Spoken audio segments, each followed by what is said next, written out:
Вітаю вас, шановне спадарства! Гэта клуб Хельсінк і я яго кіраўнік Вейсал Владислав. У гэтым відэа я хочу параіць вам страйкбольны прылад, які, на мой погляд, найлепшы для інтэграцыі в СРТ электронікі, найлепшы для выкарыстання ў штодзённых пракатных гульнях і найбольш універсальны для выкарыстання ва разлічных умовах. І як вы можете бачыць, гэта Heckler & Koch G36C. Вось гэта макет вытворцы Цимы, модель 011. Вось гэта вытворцы The Boys. The Boys Kalash, модель 001. Менавіта для пракатных гульняў я вам прапаную выкарыстоўваць макет ад Цимы. Ён зроблены дастаткова прымітыўна, можна сказаць, то есть не аўтэнтычна. Калі трымаеш яго ў руках, то адчуваеш, што гэта нейкая дзецкая цацка. Але за кошт вось гэткіх спрашчэнняў неаўтэнтычнасці у ім мало мест, якія могуць паламацца, то есть ён дастаткова прочны і адпаведна надзейны. І вось такія макеты лепей за ўсё ў пракатнай гульні, у якіх няма чаму ламацца. Але калі вы хочаце сабе макет у уласнае карыстанне і вы захапляецеся аўтэнтычнасцю, то гэта, канешне, макет ад The Boys. Вось калі яго трымаеш у руках, адразу адчуваеш, што гэта сапраўдны аўтамат. Ён, наколькі то магчыма, максімальна паўтарае канструкцыю і знешне, і ўнутры арыгінала штурмовай вінтоўкі G36. Вось, знешне, канешне, калі на гэтыя макеты глядзіш, яны падаюцца аднолькавымі, але калі толькі возьмеш іх у рукі, адразу адчуваеш розніцу. Вось. Наконт універсальнасці. Сам па сабе макет дастаткова эрганамічны і удобны. У яго ёсць складваючыся прыклад, ёсць месца для замацавання тактычнага рамня аднакропкага. Я звычайна выкарыстоўваю аднакропкавы рамень, але калі захочаце, то вось тут ёсць месца для замацавання двухкропкавага рамня. У гэтага макета ёсць штатныя панка-пікаціні зверху, вось тут знізу, і калі іх будзе недастаткова, вось тут на цэўе можна докупіць і замацаваць дадатковыя планачкі.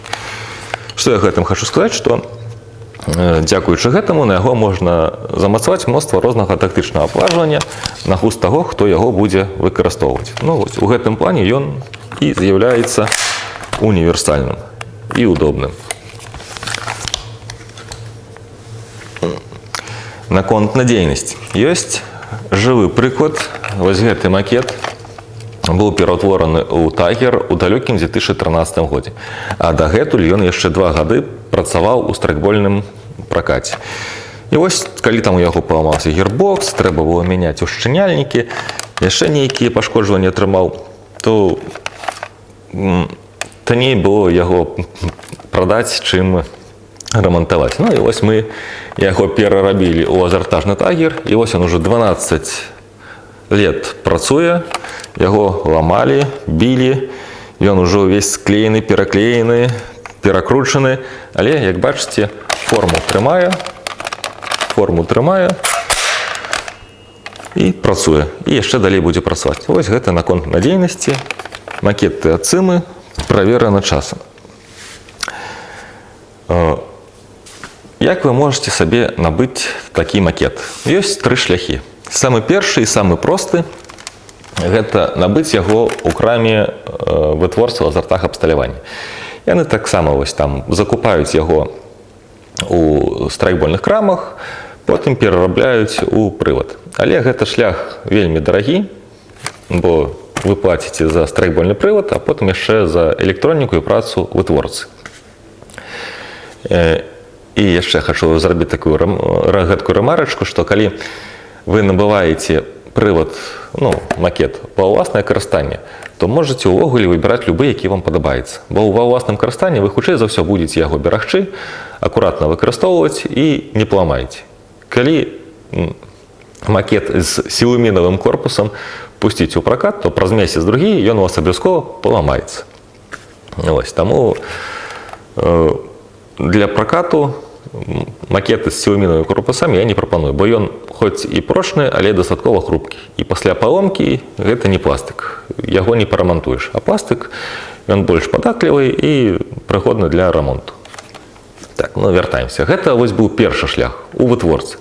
Другі шлях, калі вы самі умееце інтэграваць электроніку, альбо ведаеце таго, хто можа гэта зрабіць, тады ідзеце ў страйкбольную краму, выбіраеце макет, які вам больш падабаецца, павярцелі яго ў руках, зразумелі, што менавіта гэта вы хочаце, макет, набываеце, ну, а потым перарабляеце. Гэта такі сярэдні варыянт. А вось трэці, які самы танны і раді якога ўсё гэта зацівалася, гэта страйкбольныя барахолкі. У кожным крупным горадзе ёсць суполка, страйкбольная барахолка, дзе час ад часу выкладаюць паламаныя макеты, якія для страйкболу ніяк не гадны, а для лазертагу нам толькі макеты спатрэбен, нам страйкбольная начынка і не трэба.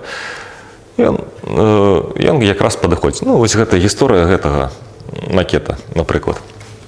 І вось я глядзеў у краме, цыма каштуе 560 рублёў, дэбойс на 100 рублей даражэй, а на барахолкі вы можаце набыць гэты корпус, ну, як, канешне, пашанцуе, за 100-200 рублёў. То есть у гэтым ідзе эканомія, і калі вы хочаце разнообразіць номенклатуру вооружения номенклатуру узброения у вашым клубе, то вось сачыце за навінамі ў страйкбольных барахолках. Там можна час ад часу набыць многа рознага і цікавага. Але яшчэ ёсць іншы шлях. Гэта калі вы з'яўляецеся аматарам і лазертагу, і страйкболу. Тады можна зрабіць тагер дваякага выкарыстоўвання. І вось якраз гэта і з'яўляецца прыкладам гэткага дваякага выкарыстоўвання. То есть вы набываеце у краме працуючы страйкбольны прывад, а потым робіце для яго навясное лазертаг абсталяванне. Ну вось у гэтым уся электроніка замацоўваецца, памяшаецца, размяшчаецца ў съёмным магазине. Вось тут на канцы накручваецца выпраменнік. Амаль што на ўсіх страйкбольных правадах разьба тут аднолькавая. Гэта М14/1, левая. Ось, накручваеце выпраменнік, пропускаеце правады праз ствол і заводзіце ў магазин. Курок падлучаецца да раз'ёму акумулятора. Ну і вось у такім выглядзе вы гуляеце на лазертажных гульнях. Калі вам захацелася паехаць у страйкбол, то адлучаеце магазин, здываеце выпраменнік, падлучаеце страйкбольны акумулятор, і у вас уже працуючы страйкбольны прывод. І вось такім чынам гуляеце ў страйкбол. Усе адпаведныя відэа дваякага выкарыстоўвання, інтэграцыі электронікі, а таксама спасылку на страйкбольную барахолку ў Менску я пакінуў у апісанні пад гэтым відэа. А так, збольшага, гэта ўсё, што я хацеў вам распавесці. Калі у вас з'явіліся пытанні, то пакідайце іх у каментарах. Так, дзякуй за ўвагу, падпісвайся на мой канал, ставце падабайкі і да новых сустрэч. Пакуль.